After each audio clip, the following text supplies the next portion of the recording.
Высокогорное село Лата – самое большое село в Кодорском ущелье. Путь туда от села Мачара занимает 3,5 часа езды на машине. При этом стоит отметить, что дорогу к живописному селу по ущелью, лесам и горам не все могут выдержать. С каждым годом ее состояние ухудшается. Основная причина – это все же природный фактор.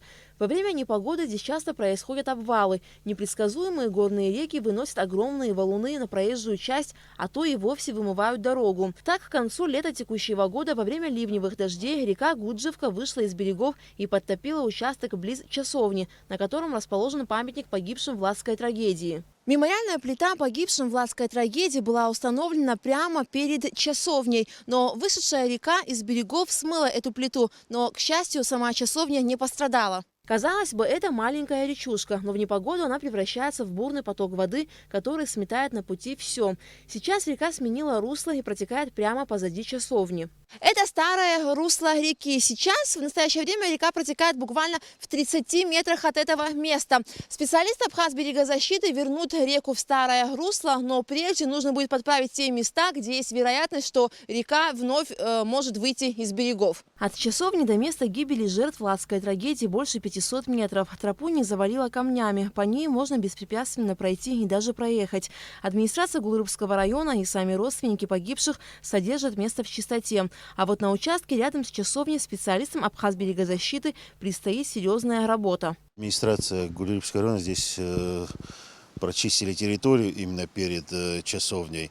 А дальше сейчас производится расчет сметы, потому что сюда очень проблематично доставить технику в первую очередь. Дороги просто по габаритам не пройдет ни один трал. Гусеничная техника просто не рассчитана на такие расстояния своим ходом ходить. И вот в ближайшее время планируется исправить русло. В том месте, где оно изменило направление, был намыт материал. Естественно, река потекла там, где ниже. И надо убрать вот этот, который намылся материал, и заполнить, наоборот, пустоты справа, на правом берегу, что оно материал вымыло. Надо туда полностью заполнить, и чтобы она в старое русло пошло. Само русло, в принципе, приемлемое. Так посмотрим, местами там ниже мост находится. Вот мост надо будет почистить. В Кодорском ущелье в этом году примерно на 10 участках дорога нуждается в расчистке и подсыпке. В самом селе Лата несколько мелких речушек, которые во время ливневых дождей вымывают дорогу и мосты. Это река Аргунка, левый берег, который заезд на мост смывается. Вернее, уже большая часть смыта, осталась уже участок, уже дальше дорога. Если еще несколько наводнений, дорога, которая ведет в Верхний Кодор, будет смыта. В центре это два участка. Аргунка и Гуджевка в районе часовни. Если идти ниже, который тоже относится к территории Лата, это от туннеля начинается, то там и Дурная речка, и многие водопропуски забиты, мелкие мосты забиты, в многих местах земля просто уходит. Вот таких места надо просто исправить, подправить.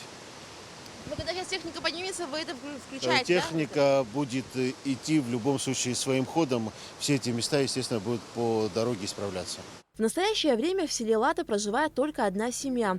Несмотря на то, что здесь фактически не развита инфраструктура, дорога является стратегически важным объектом. Именно по ней можно добраться до сел Сакен, Чхалта, Ажера, Копчара и военных баз. Поэтому важнейшую перевальную дорогу необходимо своевременно обслуживать. Уже совсем скоро Абхазберегозащита приступит к ликвидации последствий удара стихии в селе Лата.